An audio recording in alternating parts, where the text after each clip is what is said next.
Hello everyone, it's July 2022, it's Geo-Rant time, Geo-Rant number 168. Today I'm going to talk about a couple of things a little bit. And I don't really know how to talk about them unless I start talking about them. First, I'm going to talk about a big gap in our understanding of the history of the Earth, being specifically the Hadean, Archean, and early Paleoproterozoic. The Archean especially. This isn't studied very well by geologists. The biggest example of Archean cratons in the world is North America and Greenland. Now, those are very cold areas. Yeah, there's some in Australia and South Africa, and people study those till their heads fall off, but they're not very big. The granddaddies are Laurentia, Proto-North America up here, and it's cold, and a lot of people don't like to do that. Access is remote. But that's an open area because we don't understand something in geology very well. And that is plate tectonics. Not now how it works, but the origins. And before I get into that, I want to talk a little bit about something called the granite controversy. In the 19th and early 20th centuries, this was the big thing in geology. We didn't know if granites were formed from melts or if they were metamorphic rock. Well, the big guys in that in the early 20th century, in the 1920s to 1950s, was Owen and Tuttle. And in 1958, and I have the paper, it's a very thick paper, it's actually hard bound, and I've shown it to you guys before. I forget the name of it off the top of my head. Basically put the granite controversy to rest. Newsflash, as many of you may know because you've been taught this, they are originated from melts. Now, there are some exceptions to this, okay? But they're very, very, very, very rare. I mean, so rare they're not even really worth mentioning. So now you're like, oh yeah, granite's come from magma, duh. But that wasn't always known. And in the early 21st century, we have a big controversy that's similar. And many people, even earth scientists, aren't aware of it because if they just take a basic geology class, they're taught plate tectonics, how it works, roughly. Continents move about the globe, which, by the way, continental drift is not a synonym for plate tectonics. Just because continents move about the globe doesn't mean plate tectonics is in operation. Plate tectonics has a very specific meaning. I've gone over this before. It's a very specific, rigid thing. It involves rigid plates, Euler poles, things like that, okay? Well, and there's good series out there like I think it was Making a North America that just kind of alludes to plate tectonics being around since the Hadean. You'd be hard-pressed, the Hadean 4.5 to about 4 billion years ago, you'd be really hard-pressed to find a geologist that thinks plate tectonics was operating in the Hadean. And it wasn't because we had a magma ocean on the surface of the Earth. We had a crust then, all right? We did. So, and probably liquid water on the surface, but we have no rocks from that time. And some of you may be like, what about the Jack Hill zircons? And I'll actually get into that in the next Geo-Rant, which I'm going to record after this because I'm tired of hearing that. You need the Jack Hill zircons have nothing to do with plate tectonics. They are, I'll just explain it in the next Geo-Rant. Get those out of your head. The oldest continental crust that we know of for sure is about 3.8, 3.9 billion years old up in the Northwest Territories. Okay, that's the oldest confirmed as of now. There's a contender in Greenland, but anyway, it's not in Australia regardless. So you'd be really hard pressed to find a geologist that thinks plate tectonics is operation in the Hadean. Now, the Archean is this big question mark. We don't know. And you'll find a couple old timers who just like to push it back for convenience.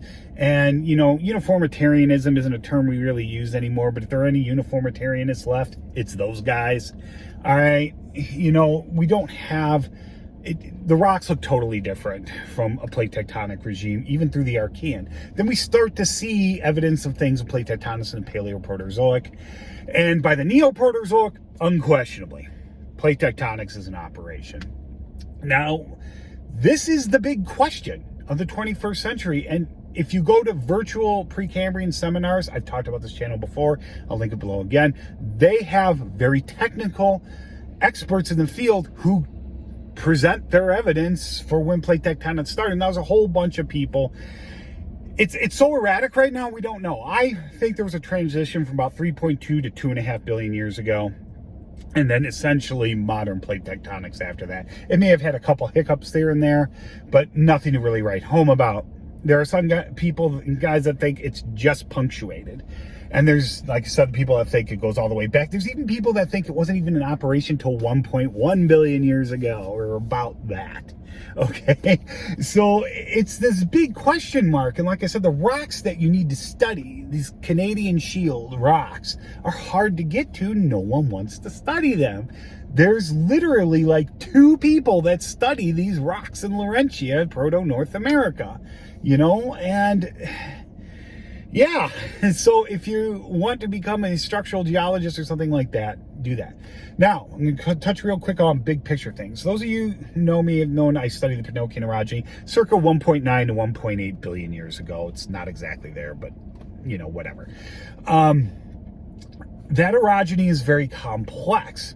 And I have developed a big picture general model. And a lot of people may be like, well, how can you even do that, Steve, without having the nuances figured out? Well, here's the thing. We do have data.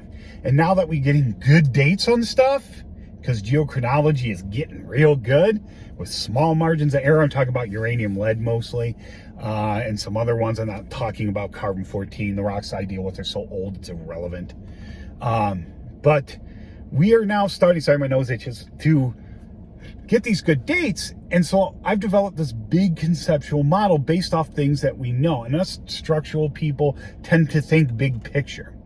People like geochemists tend to think very focused and small. And then they do this thing, and it's something we accuse young earth creationists of doing too, yet certain people will do this as well. They take their tiny little study area and the one little thing they focused on, and they draw global or at least regional conclusions based off one tiny little area. You can't do that, guys. Cut the crap, okay? It's okay to sit there and study a specific area and try to figure out what fits and works there, but don't try to make these grandiose, sweeping generalizations. You can't do that, all right? But, sorry, my nose keeps itching. But there are people who study the Precambrian orogeny, but there's really nobody who studies the whole thing. Why is that? Because it's a very large area. You might have somebody who's really good at what's going on in Minnesota or Wisconsin, you know, or in the UP, but then there's the different types of rocks. Somebody might be in the UP, one person might be studying the continental margin sediments, and somebody else might be just across the border in Wisconsin studying those granitic plutons. And that's their focus, that's fine. But you need to take these little pictures and you need to form a big picture to see what will work as an event. Because we know the Precambrian orogeny was a mountain building event. So it was one huge thing. It took a long time. And, you know, some things in some areas did some things a little different than in other areas. And we're trying to figure that out. So just because you have little pieces of the puzzle doesn't mean you have the whole thing. You need to take a general conceptual model and develop it as you try to assemble these little pieces and come up with your own observations and fit those in there if they can be. Now, if you get something that contradicts your preconceived notion, you change it. And that's what I talked about with the Niagara Fault Zone. I keep going back and forth between does this thing exist or not.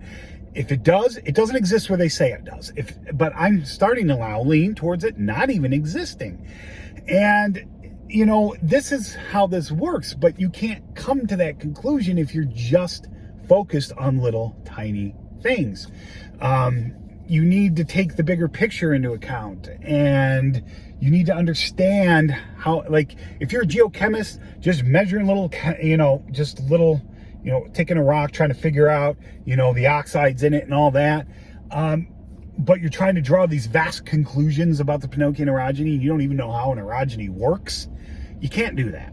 Right? I'm sorry I'm picking on the geochemists, but they're just the most notorious for this. Geochronologists, geophysicists, not so much. Structural geologists, not so much. But anyway, before this gets too long, that's why I do these big picture things. And that's why I publish my errors, or my, not really errors, but when I'm wrong. And then there was the one time I was right, but I thought I was wrong, and it turned out I was right. Anyway, but that happens, and I think we need to do that more so people can see how this process occurs, so they don't just think we're pulling stuff out of our hindquarters. Okay? So yeah, if you are thinking about doing geology, seriously consider doing those Archean greenstone belts in North America, even the ones way up in the Northwest Territories or in Greenland or wherever, because those rocks are going to tell us how, plate tectonics, something about plate tectonics when it started, if we ever get there. Anyway, that's it. If you have any questions or comments, please leave them below, and I hope you learned something.